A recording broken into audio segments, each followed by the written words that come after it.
এখন আমরা দাঁড়িয়ে আছি বৃন্দাবনের মধ্যেই অবস্থিত ইমলিতলা। এখানে মহাপ্রভু এসেছিলেন।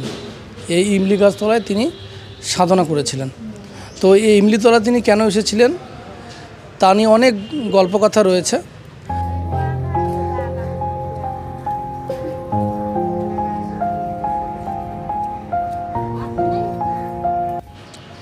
এই সেই তেঁতুল গাছ আপনারা দেখছেন, এটা এখনও ঢাকা রয়েছে। এই তেঁতুল গাছটি ৫,৫০০ বছর পূর্বে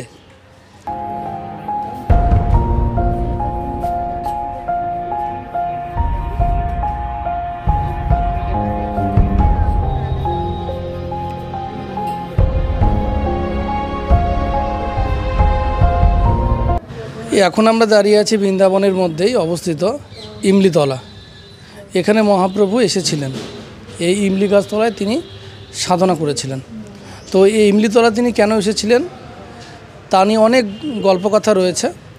তো একসময় রাধারানী রাসলীলা করার জন্য তিনি শৃঙ্গার করে তিনি এই পাশ দিয়ে যাচ্ছিলেন। তো এই এলাকাটি পুরোটাই তেঁতুল গাছে ভরা ছিল। আপনারা বুঝতেই পারছেন, ইমলি হিন্দি কথা আর বাংলা কথা অর্থ হলো তেঁতুল গাছ। তো এই ইমলিতলার পাশ দিয়ে যাচ্ছেন এবং ওই তেঁতুলগুলো পেকেছিল এবং কিছু তেঁতুল পেকে পড়ে যায়। তো তার পাশ দিয়ে যাচ্ছিলেন, তখন অনেক তেঁতুল পড়েছিল। পাকা তেঁতুলের উপর তার পাটি পড়ে তিনি পিছলে যান। পিছলে গিয়ে তিনি যে শৃঙ্গার করেছিলেন সেগুলো নষ্ট হয়ে যায়। তাছাড়া তিনি আলতা পরেছিলেন, সে আলতাগুলো পুরোটি মুছে যায়, নষ্ট হয়ে যায়।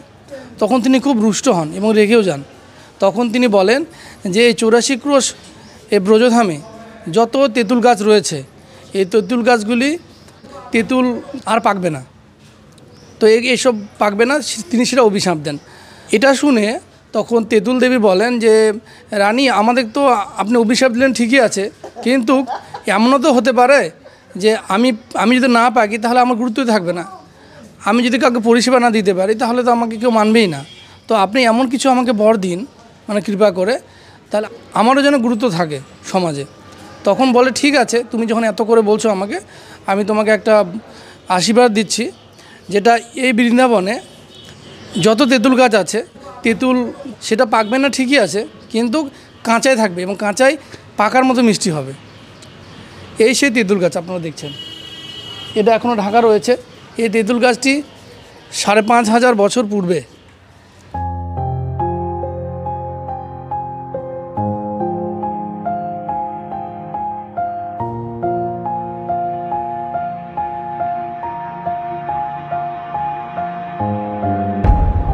এখন এটা সংরক্ষণের জন্য কভার করে রাখা হয়েছে।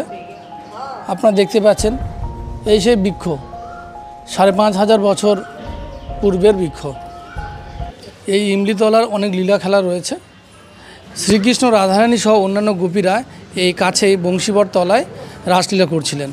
তো রাসলীলা করতে করতে তাছাড়া অনেক রকম গোপিনীও ছিল, প্রায় ১৬,০০০ গোপিনী ছিল। এবং শ্রীকৃষ্ণ এতটাই দ্রুত সবার সাথে নৃত্য করছিলেন যে কেউ বুঝতে পারছিলেন না যে কার সঙ্গে শ্রীকৃষ্ণ নৃত্য করছে। তো এরকম অবস্থায় যে সবাই অহংকার করতে শুরু করে যে শ্রীকৃষ্ণ সবারই। তখন রাধারানীটা রাধারানী শুনে তিনি খুব দুঃখ পায়। তখন দুঃখ পেয়ে সে এখান থেকে অন্তর্ধান হয়ে যায় সেই জায়গা থেকে। তখন যেহেতু অন্তর্ধান হয়ে যাওয়ার পরে শ্রীকৃষ্ণ তো রাধারানীকে খুঁজে বেড়ায়, তো খুঁজে তো কোথাও পায় না। তো খুঁজে পায় না, তখন খুব দুঃখ পেয়ে তিনি এই পাশ দিয়ে এসে এই ইমলিতলায় তিনি নাম জপ করছিলেন রাধারানীর, এবং নাম জপ করছিলেন রাধারানী কোথায় গেলে পাবো, এবং তিনি রাধারানীর নাম জপ করতেই থাকেন। তো রাধারানীর নাম জপ করতে করতে তিনি এতটাই আবিষ্ট হয়ে পড়েন যে তার শরীর শ্যামবর্ণ থেকে পুরোটা গৌরবর্ণে পরিণত হয়। এবং তিনি নাম জপ করার সঙ্গে সঙ্গে বাঁশি বাজাচ্ছিলেন। তার বাঁশির এতই মধুর যে রাধারানী এটা শুনতে পেয়ে তিনি ছুটে এই জায়গায় চলে আসেন। রাধারানী সহ অন্যান্য সখীরা এই জায়গায় ছুটে এসে দেখেন যে একটা গৌরবর্ণের একটা পুরুষ বাঁশি বাজাচ্ছেন। তো তারা বুঝতে পারছিলেন না, রাধারানী ভাবছেন ইনি কে হন, তাকে তো আমি চিনতে পারছি না। তখন ললিতা সখী তিনি দেখছেন, ভালো করে পর্যবেক্ষণ করে দেখছেন যে তার কোমরে একটা বাঁশি রয়েছে আর মাথায় একটা ময়ূরের পালক রয়েছে। তখন রাধারানীকে বলেন যে রাধারানী, ইনি তোমারই শ্যাম, তোমারই শ্রীকৃষ্ণ হয়। তুমি তুমি তাকে স্পর্শ করো, স্পর্শ করলেই তুমি সে আগের রূপ ফিরে পাবে। তখন রাধারানী শ্রীকৃষ্ণকে স্পর্শ করবেন, স্পর্শ করার সঙ্গে সঙ্গে তিনি গৌরবর্ণ থেকে শ্যামবর্ণে পরিণত হবে। তখন এইসব ঘটার পরে রাধারানী শ্রীকৃষ্ণকে একান্তে বলবে, প্রভু আপনি যে রূপ পরিবর্তন করলেন, কেন পরিবর্তন করলেন? তখন বলছে, আমি পরিবর্তন করলাম এই জন্যই, আমি যখন কলিযুগে আমি যখন আসবো পৃথিবীতে, তখন আমি এই জায়গায় এসে তোমার নাম জপ করব। আমার মধ্যে ভেতরে আমার ভাবই থাকবে, কিন্তু বাইরে তোমার ভাব নিয়ে আমি এই জায়গায় তোমার নাম জপ করব। তো সেই জন্য চৈতন্য মহাপ্রভু যেহেতু শ্রীকৃষ্ণের একজন অবতার, সেই জন্য তিনি 500 বছর পূর্বে এই জায়গায় এসে রাধা নাম জপ করেছিলেন। এই জায়গায় আপনারা যেটা দেখছেন, এটা একটু চিত্রপটের মাধ্যমে দেখানো হয়েছে। সেই চৈতন্য মহাপ্রভু, যিনি কলিকালে হরে কৃষ্ণ মহামন্ত্র প্রচার করার জন্য এবং বিভিন্ন লীলাস্থলগুলি প্রচার করার জন্য এই জায়গায় এসেছিলেন। আর এটা এখন যেটা আপনারা দেখছেন, এখানে চৈতন্য মহাপ্রভু এখানে এসে তিনি রাধা নাম জপ করেছিলেন। আর এই গাছটাই বড় করে ছিল, এখন তো অনেকটাই সংরক্ষণ করা হয়েছে। এখানে সে গাছ ছিল এবং এই গাছের তলায় বসে তিনি নাম জপ করেছিলেন। এখানে আরেকটি 500 বছর পূর্বেই এখানে আরেকটি লীলা রয়েছে। একসময় এই এলাকাটি একটা জমিদার ছিলেন, রাজপুত জমিদার। তিনি এই জায়গায় তার পাশেই বাড়ি ছিল। তো তার বাড়ির পাশেই এই গাছটির ডালপালা চলে যাচ্ছিল এবং তাছাড়াও তিনি এই এলাকাটি তিনি রাজপ্রাসাদ তৈরি করবেন মনস্থির করলেন। কিন্তু যেহেতু এখানে ডাল ছিল, এই গাছটি না কাটলে তিনি তো কিছু করতে পারবেন না। তখন তিনি এই গাছটি কাটতে চান, কিন্তু ব্রজবাসীরা তাকে বারণ করেছিল। এখানকার মাহাত্ম্য তারা বলেছিল, কিন্তু সে শোনেনি। তখন তিনি লোক নিয়ে এসে যখনই তিনি গাছটি কাটতে যান, তখনই সে গাছ থেকে রক্ত ঝরে ঝরে পড়ছিল।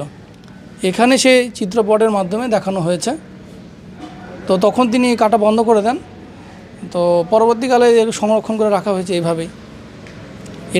এটা যে সেই সময়ই, এই 500 বছর পূর্বেও, তা বিভিন্ন লীলার মাধ্যমে মানে সে যে আছে সেটা জানান দিচ্ছে।